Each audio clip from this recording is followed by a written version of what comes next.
বিয়ের স্বাদ একদম মিটিয়ে দিব। অনেক কিছু কিনবো আজকে, যা যা লাগবে সব কিনবো, আর যা যা না লাগবে সেটাও কিনবো। হ্যাঁ, আর সব বিল আপনিই দিবেন। পকেটে টাকা পয়সা আছে তো? আর যদি না থাকে তাহলে তো সবার সামনে অপমানিত হতে হবে। আপনাকে আমি বোঝাবো বিয়ে কাকে বলে। Mission start from now. আচ্ছা, আমাকে কি এটা দিবেন? আমার না এই সব ভালো লাগছে। আপনি একটা কাজ করেন, পুরো দোকানটা নিয়ে নেন না, সমস্যা নেই।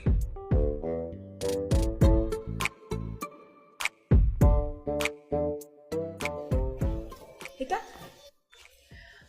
ঠিক আছে। এটাও তো আমার মনে হয় সুন্দর। দুইটা হ্যাঁ, সব বলে নেন না, কোনো সমস্যা নেই। শিওর।